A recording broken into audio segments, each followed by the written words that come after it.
자, 안녕하세요. 오늘은 취득세 관련된 얘기를 좀 하려고 합니다. 아파트를 사신대요. 근데 아파트를 한 5억 9천, 5억 8천 정도 되는 걸 사신다고 하더라고요. 자, 오늘은 이 내용을요, 제가 공개하기 전에 실제 사례입니다. 실제 사례. 저희한테 와서 얘기를 하는 도중에 이런저런 얘기를 하다 보니까 이분이 1세대 5주택이네? 세금이 엄청 나오겠구나 이렇게 생각을 했는데 계산을 하고 내용을 찾아보니까 이분은 1%밖에 세금을 안 내요. 신기하죠? 예, 보통 5주택 같은 경우는 보통 저희가 설명할 때 취득세 한 12% 이상 나와요 이렇게 설명을 합니다. 그런데 이분은 그런 상황이 아니었어요. 그거에 대한 내용입니다. 실제 사례이기 때문에 이 땡땡 뭐 이거를 다 오픈해 드릴게요. 오픈해 드리고 실제 이분이 저한테 나중에 이제 제가 설명드리겠지만 취득세인 거, 뭐 이런 것까지 다 보여드리도록 하겠습니다. 물론 이제 개인정보는 안 되고요. 자, 설명 좀 드리면, 첫 번째. 이분은, 계산동의 아파트, 공동주택 가격이 1억 원 미만이더라고요. 30년 거주하셨대요, 여기 집에서. 굉장히 싸게 사셨겠죠. 근데, 이거 공동주택 가격을 찾아봤더니 1억 원 미만이 맞습니다. 신기하죠? 근데 여기가 재건축, 재개발 이런 쪽에 호재가 좀 있는 지역이에요. 어디라고 얘기하기는 좀 그렇고 어쨌든 학교가 옆에 있어가지고 딱 봐도 뭐 곧 이제 상황이 생길 것 같아요. 자, 그 다음에 이제 이분이 한신 땡땡 오피스텔을 하나 갖고 있습니다. 이 전세로 임차인이 있고요. 2년 그러니까 지금 2억에 들어가 있고 보유가 이제 4년입니다. 전세로 들어가 있다. 오피스텔 전세로 들어가 있다는 건 주택이죠. 네, 주택입니다. 보유 4년을 했지만 당연히 이거는 시가표준액이 1억 원이 넘을 겁니다. 1억 원이 넘으면 주택에 들어갑니다. 자, 그리고 이분이 호반 땡땡 아파트 분양권을 5억 8천에 계약을 했고 2026년 12월에 등기 예정이에요. 그러면 2026년 12월에 등기를 하는 시점은 이분이 주택이 몇 개인가요? 밑에 보시면 옹진군에 있는 농어촌 주택을 아버지한테 증여를 받습니다. 근데 하필 여기가 좀 독특한 게 땅이 굉장히 커요. 제가 이렇게 대충 봤을 때도 한 400평이 넘었던 것 같아요. 400평이. 근데 이 주택으로 되어 있는 건물이 두 채가 있는 거예요. 하필 두 채가 있는데 두 채 다 똑같이 두 채 다 일단 1억 원 미만입니다. 개별 주택 가격이 1억 원 미만이다. 그 무슨 얘기냐면 5천만 원 정도 되는 거예요.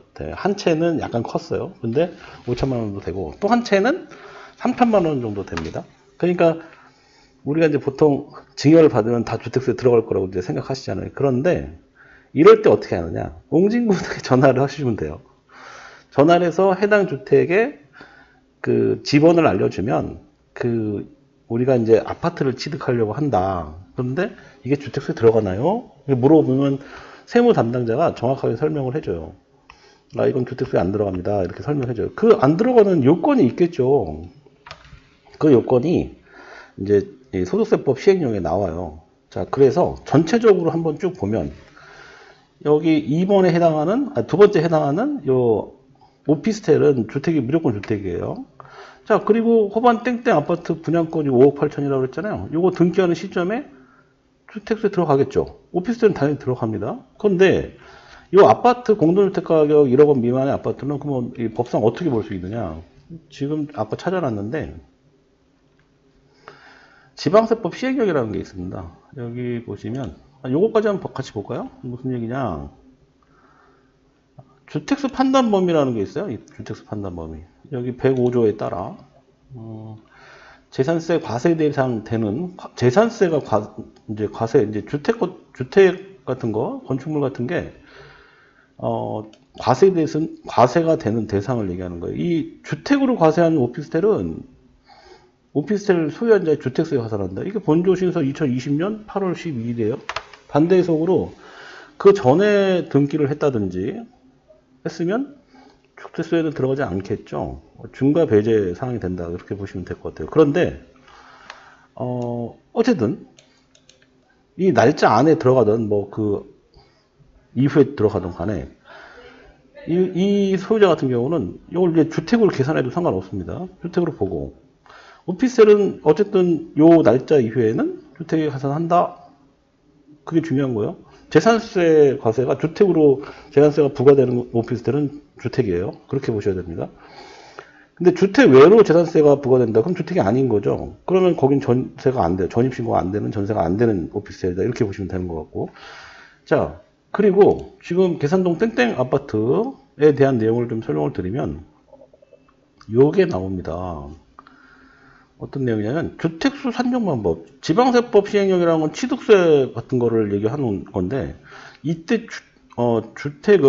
주택수 산정할 때 그 기준을 얘기하는 거예요. 그래서 주택수 산정 기준 중에 뭐 어쩌고저쩌고 쭉 나오는데 분양권, 조합원 입주권, 뭐 아파트 분양 이런 것들 전부 주택수 산정한다. 쭉 나오는데 제외 조항이 나옵니다. 제외 조항. 그 제외 조항이 지금 밑에 나와요. 그게 뭐냐면 1항에서 5항까지 주택수 산정할 때, 이 주택수 산정할 때라는 표현이 뭔가요? 그 호반땡땡 아파트를 등기하는 시점을 얘기하는 거예요. 그 등기를 해야지 이제 주택이 되는 거니까. 주택수를 산정할 때 이 다음 어느 하나 해당하는 주택, 조합입주권, 분양권, 오피스텔은 주택수, 소유주택수에서 제외한다. 이렇게 돼 있잖아요.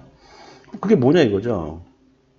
요겁니다. 28조 2의 1호 해당하는 주택으로서 주택수 산정일 현재 같은 호에 주택의 시가표준의 기준을 충족하는 주택이 주택수 제외한다 이 뜻인데 이걸 열어보면 어떤 내용이냐면 여기 나오죠?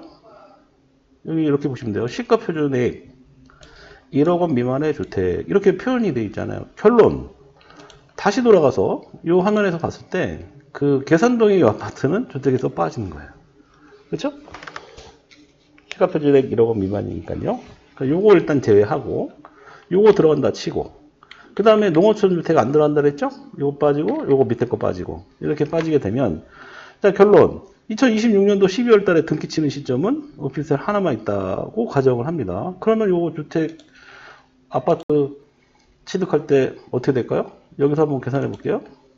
비조정 대상 지역이죠 지금 현재. 그 다음에 아파트가 84제곱미터니까 85제곱미터 미만입니다. 5억 8천이었죠. 세금 어떻게 나오나요? 2주택으로 계산했어요 지금. 2주택으로 계산해도 자 638만원 세금이 이렇게 나옵니다. 그렇죠? 이런 게 이제 중요한 거예요. 이게 이제 이런 부분들을 판단해서 세금을 이렇게 낸다라는 게 이제 중요한 건데, 자, 만약에 법령 해석을 좀 잘못했다. 그럼 어떻게 될까요? 이분은 3주택으로 예를 들어서 계산했다. 예를 들어서 3주택 비조정이다. 집이 많으니까 4주택이다. 예를 들어서. 그럼 12% 받죠. 최종적으로 아파트를 사는, 예를 들어서 4주택으로 계산했다고 치면 7,192만 원을 내야 됩니다.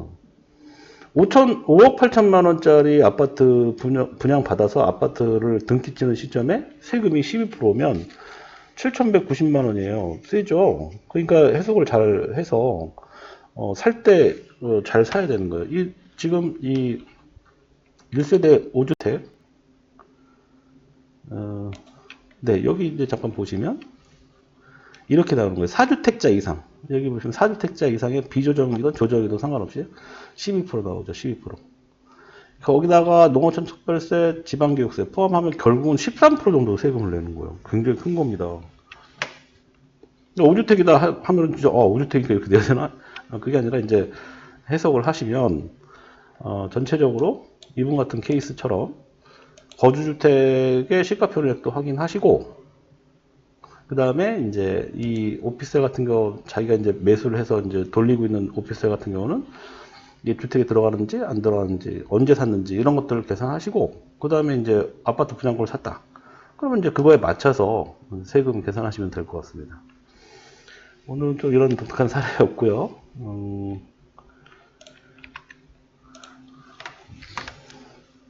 세금 취득세 부분은 쉽지 않아요. 근데 또 중요한 거는 이런 세금을 보통 할 때는 그러니까 보통 법무사들 쪽에서 계산을 좀 많이 해주는 편이긴 하거든요.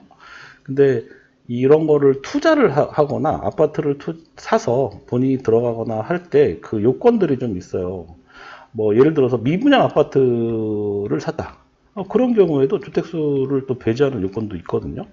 네, 그런 거라든지 아파트를 사거나 팔거나 할 때 어쨌든 그런 부분들을 잘 계산하셔가지고 상담도 받아보고 이런저런 내용들도 좀 들어보고 그러고 하시면 좋을 것 같습니다. 이거 정보를 그 제공해 주신 분이 본인의